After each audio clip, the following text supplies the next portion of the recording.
Good morning everyone. আমরা আছি কলকাতার হাওড়ার রেলওয়ে স্টেশন। এখন সকাল বাজে 5:30। আজকে আমাদের গন্তব্য কলকাতা হাওড়া থেকে উত্তরবঙ্গের জলপাইগুড়ি রেলওয়ে স্টেশন। আমরা চয়েস করেছি এই ট্রেনটা। এটা হচ্ছে ভারতের অন্যতম দ্রুততম একটি রেল। সবাই নিশ্চয়ই এটাকে চিনে ফেলেছেন। এটা হচ্ছে বন্দে ভারত এক্সপ্রেস। এটা খুবই কম সময়ে, দ্রুততম সময়ে আমাদেরকে শিলিগুড়ি বা অর্থাৎ নিউ জলপাইগুড়ি রেলওয়ে স্টেশনে পৌঁছে দেবে। এই ট্রেনে করে যারা উত্তরবঙ্গের বিভিন্ন পর্যটন স্পট, বিশেষ করে দার্জিলিং, সিকিম, ডুয়ার্স এইসব জায়গায় ঘুরতে চান, এইসব ভ্রমণ পিপাসুদের কাছে এক নম্বর পছন্দ। কারণ এটা খুবই ঠিক সময়ে পৌঁছে দেয়। মাত্র প্রায় 7.5 ঘন্টা বা 7 ঘন্টা 35 মিনিটে এটা উত্তরবঙ্গের নিউ জলপাইগুড়িতে পৌঁছে যায়। আমরা চলে আসলাম, ট্রেনে উঠে গেলাম। আমাদের কোচ এবং বগি নাম্বার দেখে আমাদের এটা ইকোনমি ক্লাস ছিল। এখানে দুটো ক্লাস আছে, একটা হচ্ছে ইকোনমি আর একটা হচ্ছে ফার্স্ট ক্লাস। এখানে তিনটা করে সিট আছে। আমি বলে দিচ্ছি আমি কীভাবে টিকিট কেটেছি। আমি এজেন্সির মাধ্যমে টিকিট কেটেছি। আমার টিকিট প্রাইস পড়েছিল এক একটার 1750 রুপির মতো পার পারসন।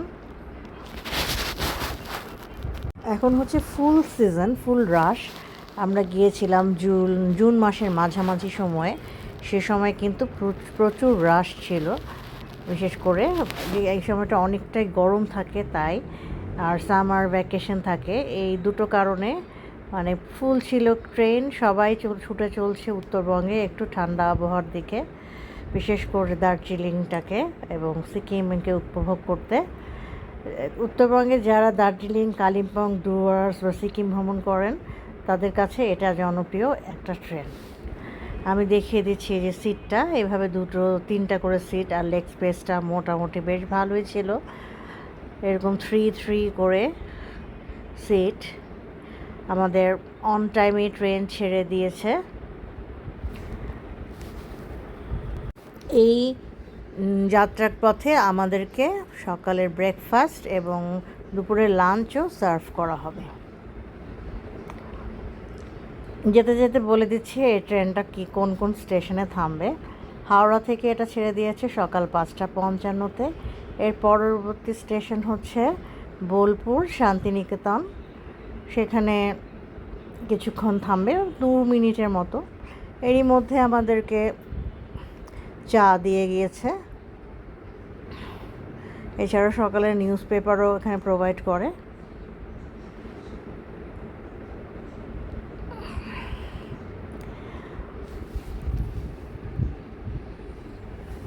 আবার ছেড়ে দিল শান্তিনিকেতন থেকে। আমাদের এখানে পরবর্তী স্টেশন পড়বে মালদা টাউন। সেই মালদা টাউনে আমরা অনেক চারিদিকে আমের দৃশ্য দেখতে পাবো। এই সিজনটাতে কিন্তু প্রচুর পরিমাণে আম হয়। ট্রেনের গতিটা কিছুটা স্লো ছিল, কারণ এখানে অনেকগুলো পাসিং চলছিল। বিশেষ করে যখন কোনো স্টেশন আসে একটু থেমে যায়, তাই আজকে আমরা বুঝতে পারছি না যে অন টাইমে পৌঁছাবে কি না। তবে কভার করে নেবে, কারণ এই ট্রেনটাকে অন্যান্য ট্রেন কিন্তু পাসিং দেয়। আমাদেরকে এরকম খাবার পানি বোতল দিয়েছে 2 পার হেড, এক একজনকে 1 লিটার করে। ট্রেনটা খুবই দ্রুত গতিতে চলছে, আর কোনো রকমের জার্কিং নাই। খুবই আরামদায়ক, বোঝা যাচ্ছে না যে এত স্পিডে চলছে। এরই মধ্যে একটুখানি ঘুমিয়েও নিয়েছি। এখন কোন স্টেশন আছে? মালদা স্টেশন এখনও আসেনি।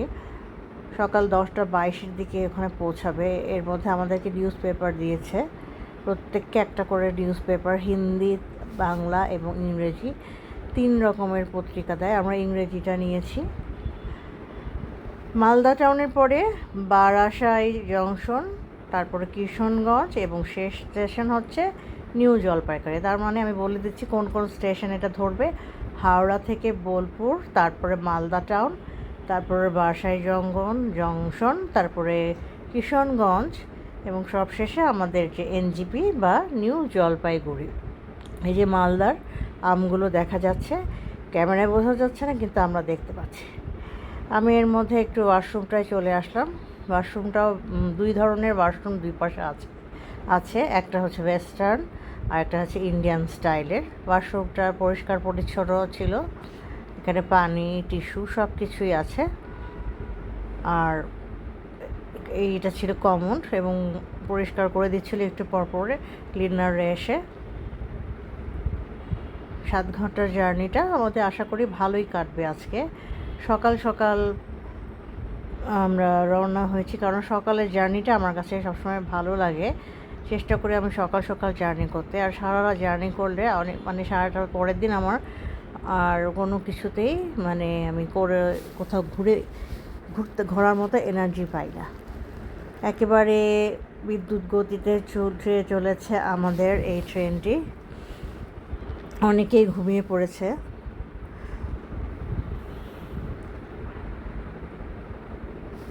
আমাদের এই ট্রেন নাম্বারটা হচ্ছে 22301।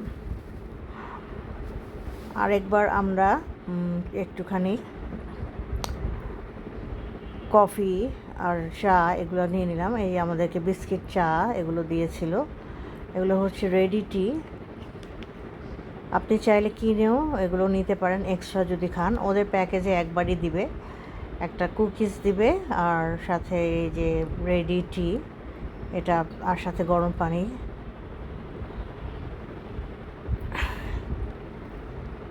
আগেই বলেছি যে এর রুটটা হচ্ছে হাওড়া থেকে new Jalpaiguri.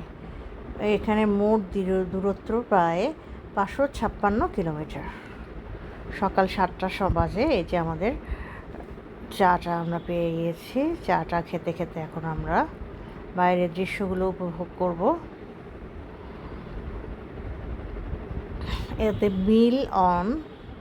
Meals on wheel এইটা ক্যাটারিং থেকে এই সবগুলো খাবার সার্ভ করা হচ্ছিল। দুপাশে খুব সুন্দর ছিল দৃশ্যগুলো।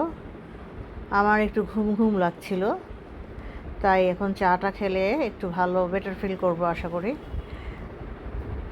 আপনাদের এই যাত্রায় আমরা প্রথমে যাব নিউ জলপাইগুড়ি এবং সেখান থেকে আমি যাব আশা রাখছি দার্জিলিংয়ে। আপনারা যারা দার্জিলিং ভ্রমণ করতে চান বা সিকিম ভ্রমণ করতে চান তারা এই বন্দে ভারত রেলটাকে নিতে পারে। তবে এর টিকিটটা আপনাকে বেশ কিছুদিন আগেই কাটতে হবে। আমরা লাকিলি 2 দিন আগে এটা পেয়ে গিয়েছি, মাঝে মাঝে এরকম পাওয়া যায়, কিন্তু সাধারণত প্রায় 10-12 দিন আগে বা তারও আগে হয়তো বা আপনাকে বুকিং দিয়ে রাখতে হয়। অনলাইনে রেলওয়ে অ্যাপের মাধ্যমে আপনারা টিকিট কাটতে পারেন অথবা কোনো এজেন্সির মাধ্যমে টিকিট করতে পারেন। আমি ট্রেনের স্পিড এবং পরবর্তী স্টেশন এগুলো আমি অ্যাপের মাধ্যমে দেখছিলাম। ইন্ডিয়ান একটা অ্যাপ আছে রেলওয়ে অ্যাপ, এর মাধ্যমে আপনি সকল ইনফরমেশন পেয়ে যাবেন।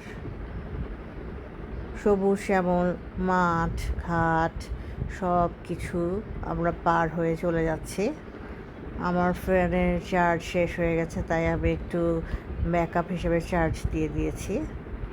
আরেকটা স্টেশন চলে এসেছে। যখনই কোনো স্টেশন চলে আসে তখন ট্রেনটার গতিটা একটু ধীর হয়ে যায়। আর আপনারা যারা উত্তরবঙ্গ ভ্রমণ করতে চান তারা চাইলে রাতের অনেক ট্রেন আছে, সেখানেও আসতে পারেন। সেক্ষেত্রে সুবিধা হচ্ছে সকালবেলা পৌঁছে গেলে আপনি ওই দিনটা পাবেন। এই ট্রেনটা ওঠার আমার ইচ্ছে ছিল অনেক দিন থেকেই, যে এক্সপিরিয়েন্স ট্রেনটা চড়বো, তাই আমি বন্দে ভারতটাকে চুজ করলাম। এরপরে জলপাইগুড়ি থেকে আমাদেরকে বাস অথবা ট্যাক্সি নিয়ে দার্জিলিংয়ে যেতে হবে। আমরা কোনো রকম হোটেল বুকিং ছাড়াই এবার এসেছি। আর এখন প্রচুর রাশ, সব কিছুর প্রাইসই ডাবল। মানে যখন আপনি সিজনে আসবেন তখন কিন্তু অনেক বেশি প্রাইস পড়ে যাবে সব কিছুর। আমাদের আসলে মানে এটা একটা আনপ্ল্যান্ড বলা যায়। সব সময় তার সব কিছু প্ল্যান করে হয় না, আনপ্ল্যান্ডভাবেই এসেছি। আরেকটা স্টেশনে এসে থামলো। এটা সম্ভবত মালদা স্টেশনে।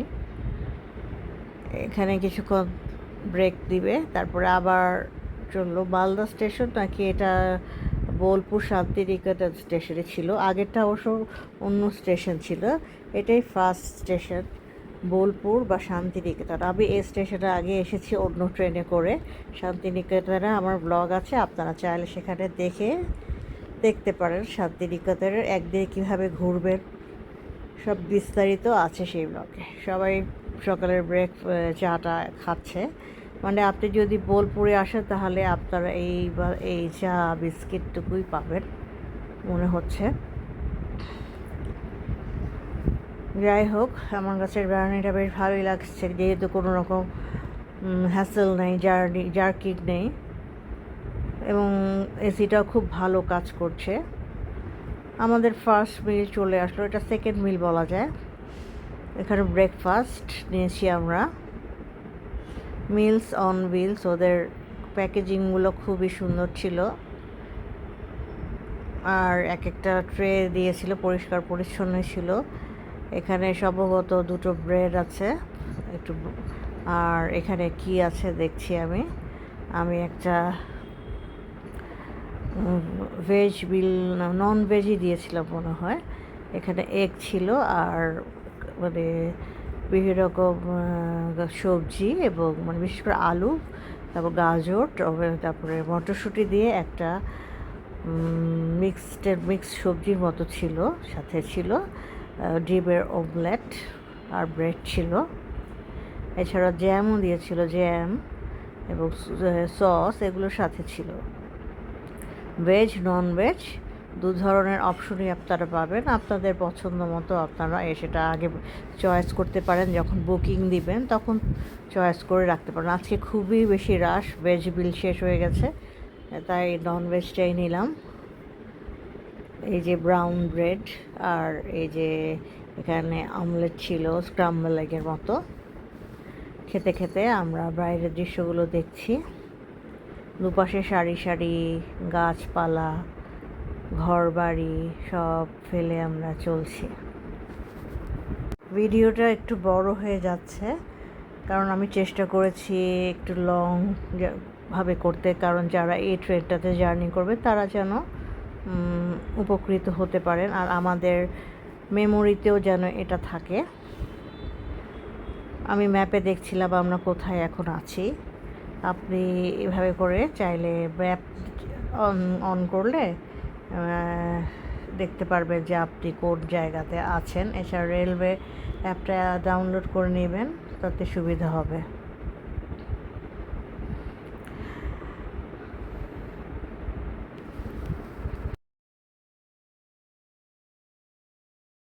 এই বন্দে ভারত এক্সপ্রেসটি হাওড়া থেকে নিউ জলপাইগুড়ি বা এনজিপিতে সপ্তাহে 6 দিন বুধবার বাদে প্রায় প্রতিদিনই চলাচল করে।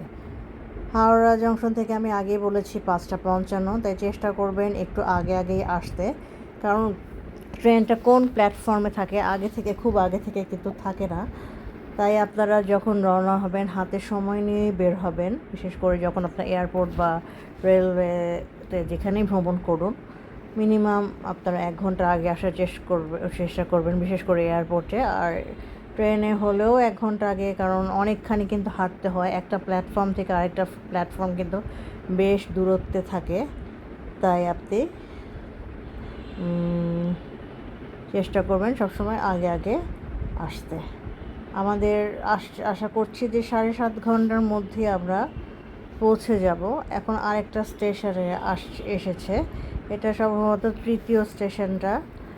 অনেকগুলো স্টেশন হয়তো বা ছুটে যেতে পারে, কারণ আমরা মাঝে মাঝে একটু ঘুমিয়েও ছিলাম। আপনারা চেক করে দেখতে পারবেন যে কোন কোন স্টেশন এখানে হোল্ড করে। আমরা ব্রেকফাস্ট করছিলাম, ব্রেকফাস্ট শেষ করে আমাদেরকে চা দিল, আমরা সেই চাটা খাচ্ছি। এটা একটা মিক্স টি ছিল, মানে দুধ চিনি সব কিছুই থাকবে, মিক্স করে নিতে হবে। এখানে মানে চিনি ছাড়া চায়ের অপশন নেই, আর কফি খেতে চাইলে আপনাকে পে করে খেতে হবে। অনেক বড় ক্যাবিনের মধ্যে মাত্র মানে সার্ভিসের জন্য 2 জন ছিল। এখন আমরা আছি বারাসই, মানে কোথায় আছে ট্রেনটা এরকম একটা স্ক্রিনে এটা শো করবে। আর এই যে ক্যাটারিংয়ের যে ওদের জিনিসপত্রগুলো, অনেকে আবার স্টেশনগুলোতে নেমে যাচ্ছে, আবার নতুন প্যাসেঞ্জার উঠছে, মানে কোনোই খালি নেই, ফুল আছে। একটা বগি থেকে কিন্তু আরেকটা বগিতে আপনারা যেতে পারবেন। আর এই যে আমি আগে বলেছি দুপাশে 2 রকম টয়লেট, ইন্ডিয়ান টয়লেট এবং আপনার ওয়েস্টার্ন 2 ধরনের, তাই আপনার সুবিধা মতো আপনি ব্যবহার করতে পারেন। আর এই যে থরে থরে খাবার এখানে সাজানো আছে, এবং এখানে কিন্তু গরম করে দেওয়া হয়। আর আপনারা ট্রেন থেকে নামার চেষ্টা করবেন না, কারণ এটা কিন্তু অটো দরজা, একবার বন্ধ হয়ে গেলে কিন্তু আর খুলবে না। ইতিমধ্যে আমাদের লাঞ্চ চলে এসেছে। লাঞ্চে আমরা ভেজ মিল অর্ডার করেছিলাম, নন ভেজে ফিশ ছিল সম্ভবত, ফিশ বা চিকেন এ দুটো থাকে।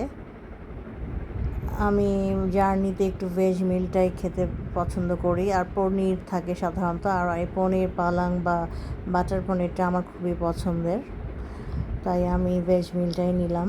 আমরা একটা টিকিট বুকিংয়ের সময় দিয়ে দিয়েছিলাম যে চয়েসের মধ্যে।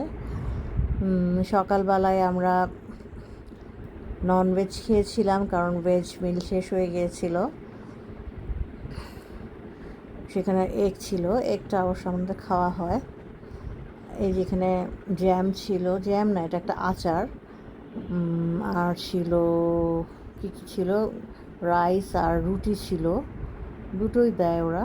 এই বাসমতি চালের রাইস, আর ছিল গরম গরম চাপাতি, আর সবজি ছিল, ডাল ছিল, আর একটা পনির মশলার মতো একটা করে সবজি ছিল, পনির মশলা ছিল আর কি। এটাকে বাটার পনির বলে বা পনির মশলা, আপনারা কমেন্ট করে জানাবেন এটাকে কি বলে। ছোট ছোট পিস করে পনির ছিল, আর ডালটাও বেশ ঘন ছিল, আর একটা মিক্স ভেজ ছিল, ভেজিটেবলের মধ্যে আলুটাই বেশি। এই ছিল খাবারটা, মোটামুটি ভালোই ছিল, আর সাথে একটা টক দই ছিল। খেতে খেতে আমরা যাচ্ছি, একটু পরেই আমরা পৌঁছে যাব আশা করি, আর ঘন্টা 1.5 মতো লাগবে। বাইরে টিপ টিপ বৃষ্টি শুরু হয়ে গেছে, বৃষ্টির ভিতরে বাইরের দৃশ্যটা অন্যরকম হয়ে গেল, মানে মুহূর্তেই ওয়েদারটা চেঞ্জ হয়ে গেছে। আমরা দার্জিলিংয়ে যাব, এবং দার্জিলিংয়ে আমরা সেখানে কয়েক রাত থাকবো। তারপর সেইগুলো দেখতে চাইলে আবার পরবর্তী ভিডিওগুলো অবশ্যই দেখবেন, কারণ এই ভিডিওতে সব কিছু শেয়ার করলে ভিডিওটা অনেক বেশি লম্বা হয়ে যাবে। আমি চেষ্টা করেছি যে ট্রেনের ব্লগটা আলাদাভাবে করতে, কারণ অনেকেরই এটা উপকারে আসে। আমিও অনেক এরকম রিসার্চ করে যাই যাওয়ার সময় কোন ট্রেনে যাব। আসলে ওইভাবে করে প্ল্যান করে সবসময় হয় না, কারণ ট্রেনের টিকিট অ্যাভেলেবিলিটির উপর নির্ভর করে। রাতের বেলায় যদি আপনারা জার্নি করেন তাহলে স্লিপারটা নেবেন, আর দিনের বেলায় এই বন্দে ভারতটাই বেস্ট আমার কাছে মনে হয়। আমরা একটু ফ্রেশ হয়ে নিয়েছি, এর মধ্যে অনেকগুলো স্টেশন ক্রস করেছে, আমরা কাছাকাছি হয়তো বা চলে এসেছি নিউ জলপাইগুড়িটা আর শিলিগুড়ি থেকে খুব বেশি দূরত্ব নয়। আমরা নিউ জলপাইগুড়ি থেকে চেষ্টা করব যে কোনো শেয়ার জিপে বা ট্যাক্সিতে যেতে, আর যদি সেখানে না পাই তাহলে আমরা একটা ট্যাক্সি নিয়ে শিলিগুড়ি চলে যাব। সেখান থেকে আমরা বাস আছে, আপনারা চাইলে সেই যে বাসে করেও ডিরেক্ট যেতে পারবেন দার্জিলিংয়ে। তারপরে আরও অনেক ট্যুয়ার্স, সিকিম, সব জায়গাতেই কিন্তু এখন বাস আছে, সরকারি বাস। সেইখানে আপনারা কম খরচে মাত্র 100 বা 150 রুপি করে পৌঁছে যেতে পারেন। তবে জানি না এখন যেহেতু খুব হাই সিজন, আমরা বাসের টিকিট পাবো কি না। বাসে যদি টিকিট না পাই সেক্ষেত্রে আমরা আমাদের শেয়ার জিপে বা ট্যাক্সিতেই ভরসা করতে হবে। একটা ট্রেন বাইপাস করছিল, ওটা দার্জিলিং মেইল ছিল সম্ভবত, এটা রাতের বেলায় ছেড়ে এসেছে। আর বন্দে ভারতটা সবচেয়ে বেশি স্পিডি ট্রেন আমার জানা মতে। এর থেকেও কোনো স্পিডি ট্রেন আছে কি না ইন্ডিয়াতে, থাকলে আমাকে কমেন্ট করে জানাবেন। আর এই জানালাগুলো অনেক বড় আছে, বাইরের দৃশ্যগুলো কিন্তু অনেক সুন্দরভাবে উপভোগ করা যায়। আর দিনের বেলায় দৃশ্য দেখতে দেখতে যাওয়ার মজাটাই আলাদা। অনেক শহর গ্রাম সব কিছুই কিন্তু আমি এখানে উপভোগ করতে পারি। আর রাতের বেলায় কিন্তু কোনো কিছুই দেখা যায় না। যাই হোক, আমরা পৌঁছে গেলাম অবশেষে নিউ জলপাইগুড়ি। আগের স্টেশনটা ছিল কিশনগঞ্জ। ওখান থেকে এখন আমাদের ট্রেন অন টাইমেই পৌঁছে গিয়েছে, বেলা 1:30 বাজে এখন আমরা নেমে যাচ্ছি। এই স্টেশনে ওয়াশরুম এবং খাবার পানির ব্যবস্থা আছে, সেখানে থেকে আপনারা চাইলে ফ্রেশ হয়ে নিতে পারেন। আমরা একটু ফ্রেশ হয়ে নিয়ে গেলাম। এখন আমরা বাইরে ট্যাক্সি দেখছি, ট্যাক্সি বা শেয়ার জিপ, কিন্তু অনেক বেশি প্রাইস চাচ্ছে। এখানে একটা লাউঞ্জও আছে, এক্সিকিউটিভ লাউঞ্জ। যদি আপনার ট্রেন অনেক দেরিতে থাকে তাহলে আপনি এখানে কিছু একটা নির্দিষ্ট পরিমাণের অর্থ পে করে রেস্ট নিতে পারেন। এছাড়া জেনারেল লাউঞ্জও আছে। আর বাইরে অনেক রকম রেস্টুরেন্ট আছে, তাই কোনো সমস্যা নেই, আপনারা এখানে এসে সময় কাটাতে পারেন। আসার সময় আমাদের ট্রেন যেহেতু বিকালবেলায়, আমাদের একটু আর্লি বের হতে হবে, আমাদের এই লাউঞ্জগুলোতে বসতে হবে। ট্রেনটা অনেক বড়, সুন্দর, অরেঞ্জ কালারের। আমি আগে দেখেছিলাম হোয়াইট কালারের ট্রেন ছিল, সেটা হয়তো আরেকটা ট্রেন হবে। যাই হোক, ট্রেনটায় চড়ে আমার অভিজ্ঞতা বেশ ভালোই ছিল, যদিও অনেক বেশি ভিড় ছিল। সার্ভিসম্যানরা সার্ভিসগুলো ঠিক মতো ওইভাবে দিতে পারছিল না, তবে আমি মোটামুটি স্যাটিসফাইড। এখন আমরা যে আমাদের ট্রেনের যেহেতু প্ল্যাটফর্ম নাম্বার 5-এ থেকে আছে, এখন আমরা ব্রিজ ক্রস করে ওই পাশে যাব যেখানে ট্যাক্সি স্ট্যান্ড আছে। সেখানে থেকে আমরা ট্যাক্সি বা যেটা শেয়ার জিপ পেলে শেয়ার জিপ এগুলো নিয়ে নিব। মানে অফ সিজনে ভাড়া 2,500 থেকে 3,000 থাকে এখান থেকে আপনি দার্জিলিংয়ে গেলে। আর সিজনে আরও বেশি পড়বে, এখন একটু বেশি হবে হয়তো সম্ভবত প্রাইস। আমরা দেখি, যদি এখানে অনেক রাশ হয় তাহলে আগে বলেছি শিলিগুড়ি যাব। এই যে অনেকখানি লম্বা কিন্তু ভাবে পার হতে হয়, তাই ট্রেনে যখন আপনার ট্রেন থাকবে তার অনেকটা আগে সময় আপনারা আসবেন স্টেশনে। আর বন্দে ভারত ট্রেনের সুবিধা হচ্ছে এটা খুবই কম লেট করে, আমার জানা মতে তেমন লেট করে না। অন্যান্য ট্রেন কিন্তু অনেক 1 থেকে 2 ঘন্টা বা 3, 4, 5 ঘন্টা লেট করে। এখানে ইনফরমেশন সেন্টার আছে, ট্যুরিস্ট ইনফরমেশন সেন্টার, সেখান থেকে আপনাদের প্রয়োজনীয় তথ্য নিতে পারেন। প্রচুর গাড়ি, তারপরে অটো, শেয়ার জিপ সবই রয়েছে, কিন্তু সবই ফুল বুক। মানে এগুলো সবই বিভিন্ন এজেন্সির মাধ্যমে আগেই বুক করা আছে। এখন যেহেতু ফুল সিজন, এটা আমার পরে আমি এসে জেনেছি, তাই আমরা ওরকমভাবে পাচ্ছিলাম না ট্যাক্সি বা সিএনজি বলছি, ট্যাক্সি বা শেয়ার যে জিপগুলো। তাই আমরা ডিসাইড করলাম যে আমরা শিলিগুড়ির দিকে চলে যাই। ওখানে গেলে তো হয়তো বা আমরা প্রথমে বাসটা ট্রাই করব, আবার বাস না পেলে পরবর্তীতে আমরা কিভাবে দার্জিলিংয়ে যাব, যদি সেটা দেখতে চান তাহলে পরবর্তী ভিডিওটা অবশ্যই দেখবেন। আজকের ভিডিওটা এখানেই শেষ করছি। আমরা এখন শিলিগুড়িতে আছি, অনেক ট্রাফিক জ্যাম। আর পরবর্তী ব্লগটা শেয়ার করব আমি আমার দার্জিলিংয়ের ট্রিপের ডিটেইলস, সেখানকার হোটেল এবং কোথায় কোথায় ঘুরলাম সব কিছুর বিস্তারিত। লাইক সাবস্ক্রাইব করে সাথেই থাকবেন, আর আপনাদের মূল্যবান কমেন্ট অবশ্যই দিবেন। আমার তথ্যে কোনো ভুল থাকলে সেই জন্য আগে থেকে ক্ষমা চেয়ে নিচ্ছি। আর আপনারা আপনাদের সঠিক তথ্য দিয়ে সহযোগিতা করবেন। আর এতক্ষণ আমার সাথে থাকার জন্য অসংখ্য ধন্যবাদ। নেক্সট ব্লগে তবে দেখা হচ্ছে আমাদের দার্জিলিং ট্রিপে। Thanks for watching.